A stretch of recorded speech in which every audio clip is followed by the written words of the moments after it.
Informed Choice Radio, episode 494 with Suzy Reading, author of Self-Care for Tough Times. Live from Sundial House Studios, this is Informed Choice Radio.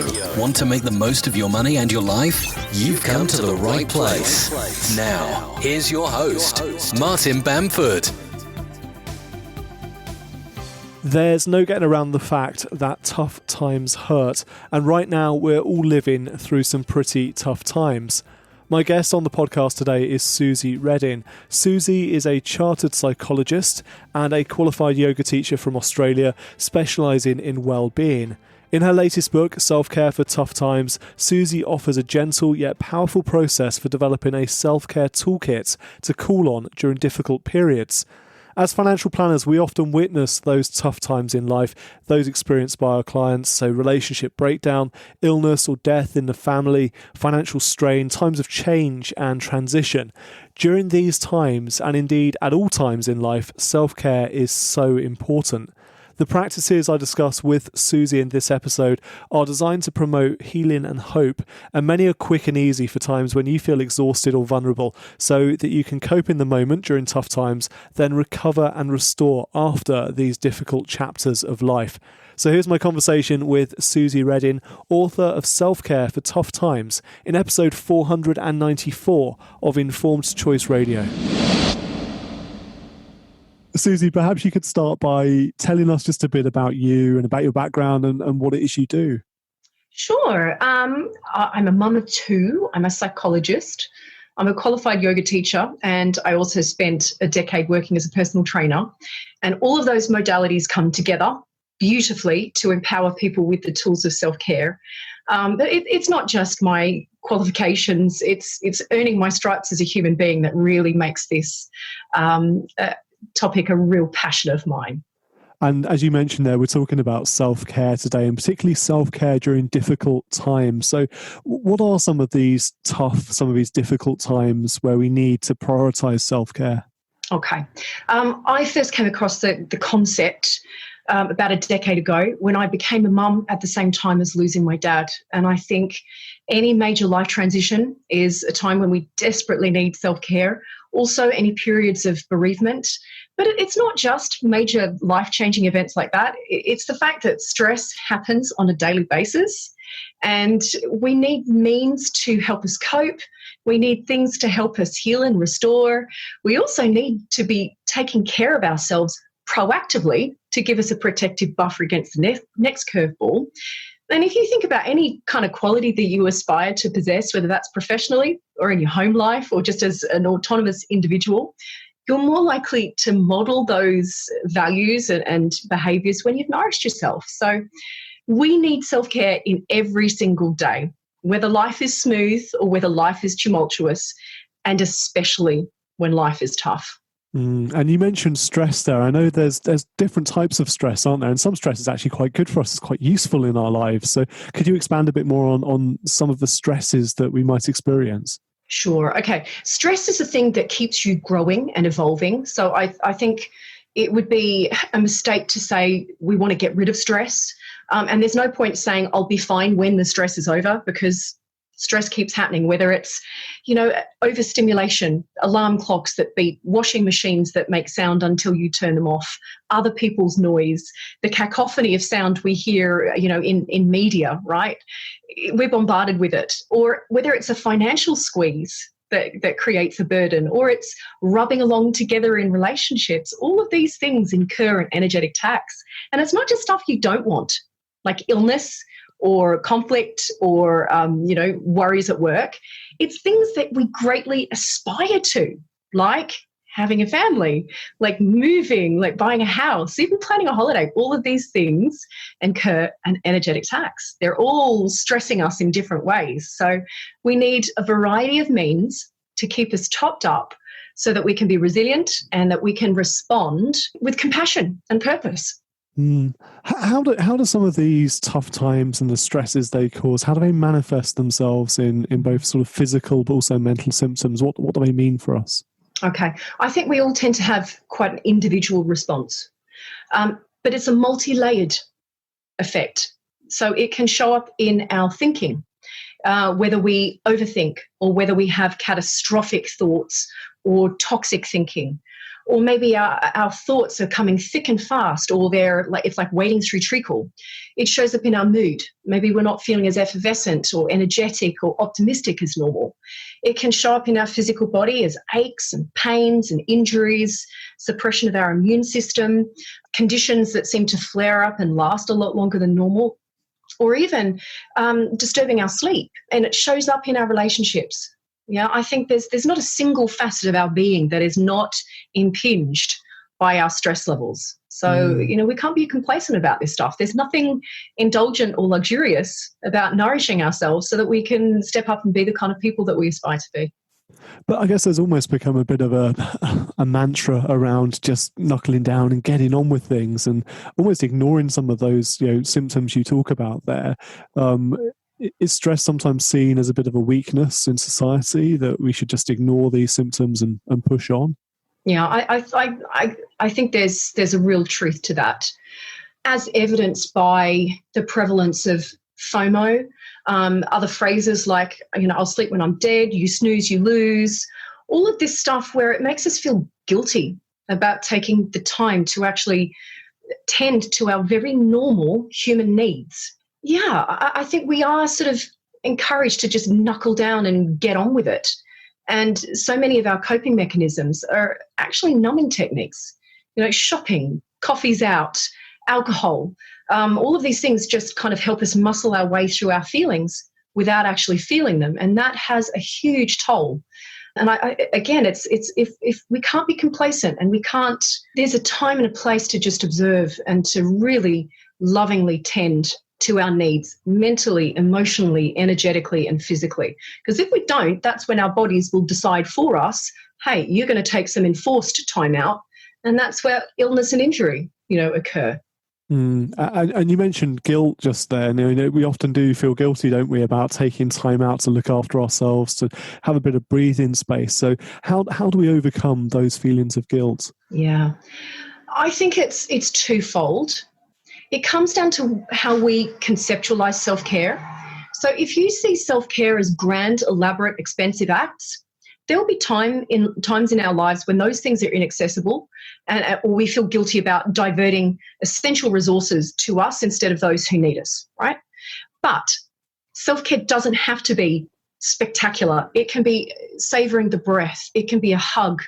It can be watching the moving cloudscape, right? No one feels guilty about doing stuff like that. It's using a coping technique. Should we feel guilty about extending a little self-compassion to ourselves? Hell no. It also comes down to how we view the purpose of self-care. Now, what I learned firsthand is that if I push through, if I deny my needs, if I don't feed my brain, if I don't get enough sleep, if I don't move for mental health, well, sure enough, I'm going to experience some kind of burnout where I am no good to anyone. So if I can't do it for me, I have to do it for the people that are in my care because they're relying on me. So I see self-care as the means by which I become the parent that I aspire to be. I see it as a very realistic, practical way of staying married.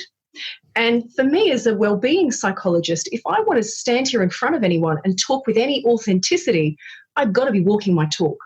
So when I see self-care through that lens, I don't feel guilty in the slightest about it. But it's not necessarily going to be a spa day. It might be sitting and repeating a mantra. So I think if people connect with what self-care facilitates in their life, that's the thing that helps to dial down guilt. But let's not try to eliminate it. Guilt is there just as a messenger to suggest to check in with your moral compass. So we listen to it, we hear it, but it's not the gospel truth. Yeah, that's where we remind ourselves, I am doing this thing because it allows me to be this or do this in my life. And what that looks like for people will be really different. So you've got to connect with your personal why. Yeah, that's really important. I've heard this expressed before as putting your own oxygen mask on first. So the ability to look after yourself so you can then look after other people. And that's a fair assumption, isn't it? It is. And do you know what? I think I've used that analogy. I think that works. But we're not always in life-threatening situations. However, right now I do think we are collectively. But what I would say there is, it doesn't have to be me first. It's just me as well. right? It's not about you being the top of the tree. It's just making sure that your health gets a look in as well. And I think that really helps to sort of quieten down that guilty inner critic. You talk in the book, Suzy, about healing and hope. So we've talked a bit about healing already, but what role does hope play in all of this? Oh, I think hope is a tremendous mood alchemist, isn't it? It taps us into the potential. And sometimes hope can feel far away. And if anyone is feeling like that right now, then there's a really simple prompt that gets us feeling curious about what the future might be and what we might hope for it to be. And that prompt is, I wonder. And if we can just give ourselves a little time and space to wonder and to think and to open our hearts up to what is possible and to mind those silver linings, then I think that can help us just dig deep and carry on. Keep nourishing us one step at a time, one day at a time.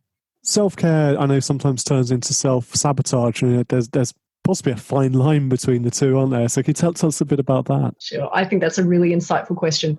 So I think it comes down to your definition. And the definition that I offer up is self-care is healthcare. It's nurturing you head, heart, and body. But there's a second part of the definition, and that is the true act of self-care nurtures you in this moment, and it also nourishes the person that you are becoming, your future self.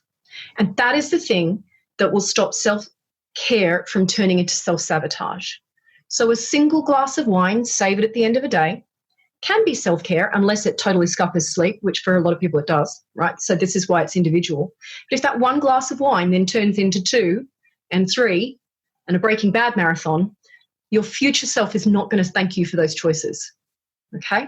So it's check in with your future self. What is it that this action is creating in the long term? And that's why self-care is challenging, because it's not always the easiest thing.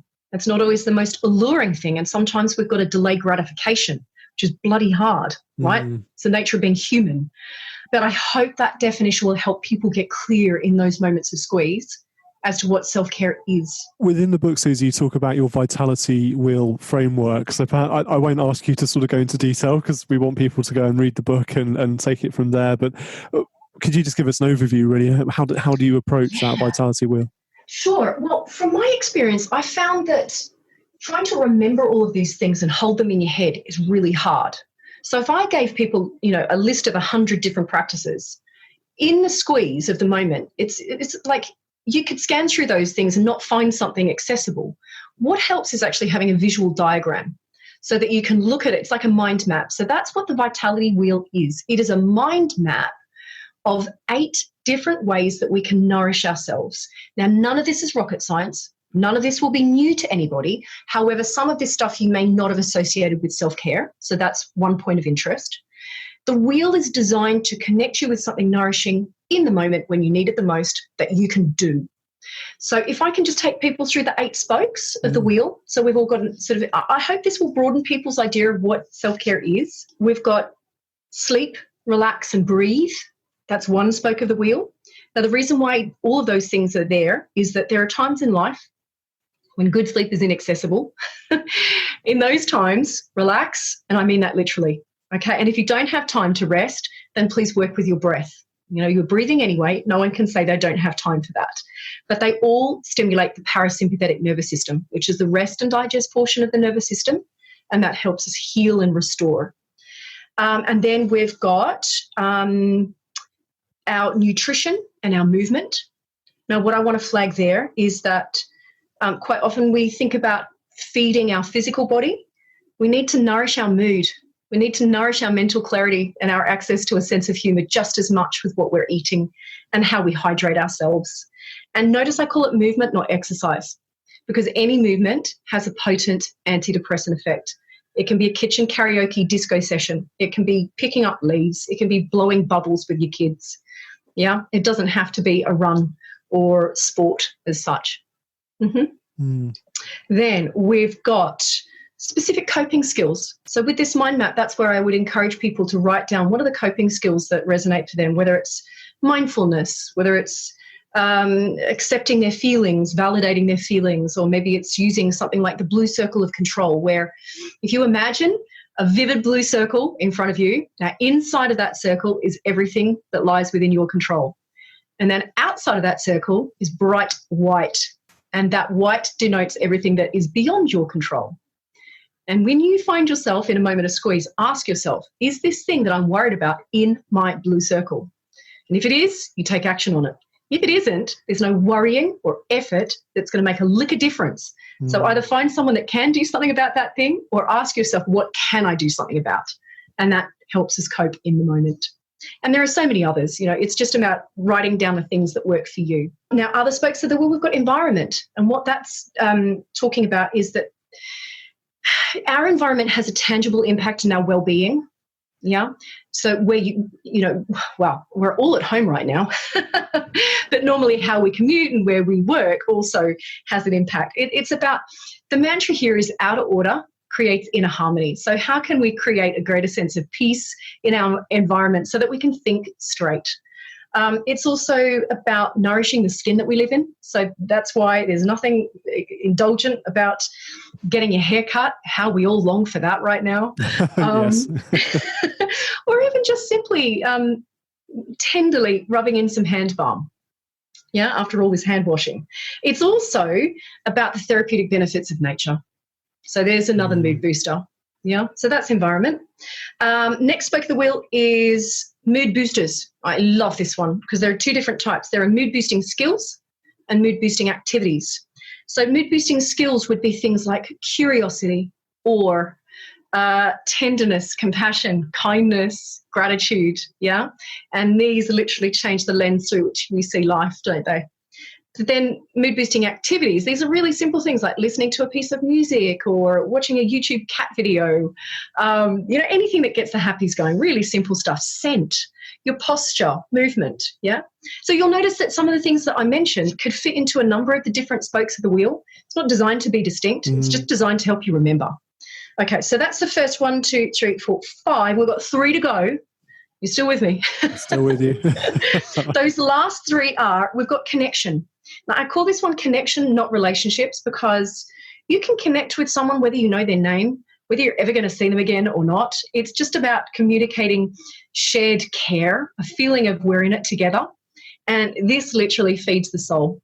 So connection is another important part of self-care, especially pertinent for us all right now. And then the last 2 spokes of the wheel, these ones go hand in hand together. We've got goals and accomplishment, and we've got strengths and values. Now, these are the things that people don't necessarily associate with self-care, but I tell you, this is the stuff that really helps us create change. So if you want to feel a certain way, setting a goal around that will make you far more likely to achieve it. It's not just setting out what you want to achieve, it's also reflecting on how far you've come and how far how you've grown. And the goal is just one part of it. Your values is why you want it. So we were talking earlier about your why of self-care. Yeah.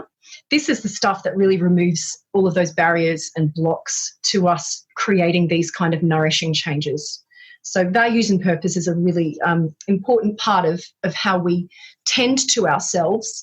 And what I would say is that if you're not really sure what your values and your strengths are, then there's a really simple way of finding out.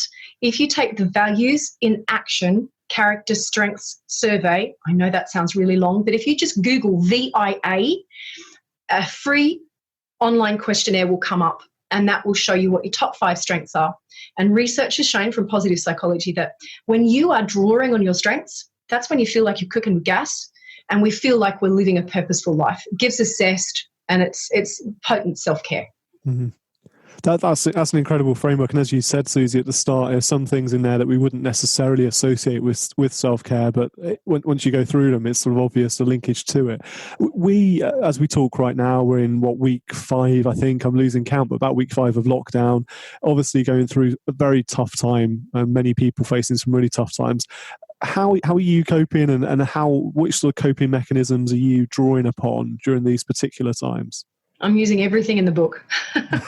What I would say is that self-care doesn't make you immune to difficult emotions. I still feel anxious. There are still times when I just feel overwhelmed by a sense of loss and sadness that I won't see my mum this year. She lives in Australia, so that's a real blow. And I don't know when I'll see her again. That's a real heaviness. So it's about navigating those feelings. So I use movement often. I try and get out for a 20-minute, I call it a plod. I'm not a fast runner. I go for a plod, but I do that, and that gives me headspace and it sets me up for the day. I use mantra often. If my mind is getting drawn to unhelpful thoughts, I'll anchor it on something constructive by using a mantra like, I give myself permission to feel, or I bring my hands to my heart and I might say something like, I can be here for myself. I feel my breath come home.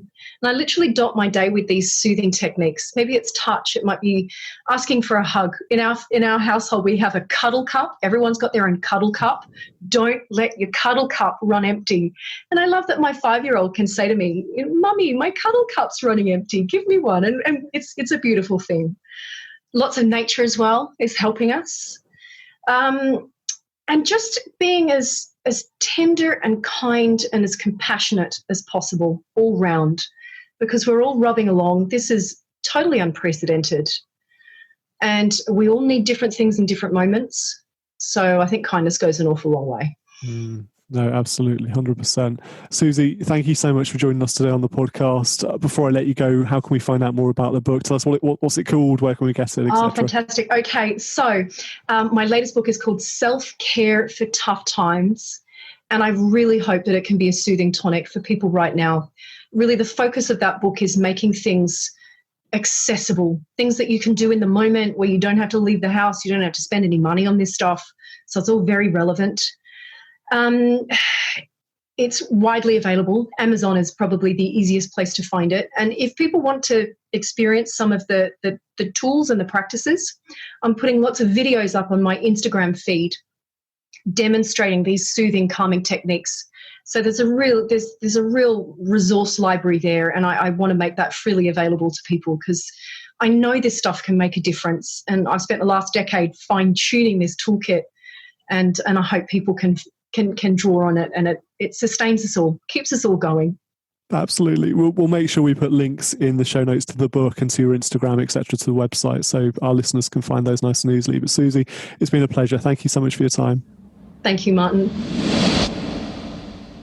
So a big thank you to Suzy for joining us for this episode of Informed Choice Radio. I was particularly keen to get Suzy to come on as a guest when I found out about her book because, face it, we're all living through pretty tough times at the moment, and self-care is more important than ever before. I really enjoyed Suzy's Vitality Wheel framework, and as she mentioned, some things in there are those 8 steps which we may not obviously recognise as self-care but are such important practices to really support what we do. So do check out her book. I'll make sure I put a link in the show notes at icradio.co.uk, and also make sure you connect with Suzy on social media where you can say you heard her here on Informed Choice Radio. That'd be a real big help to us too.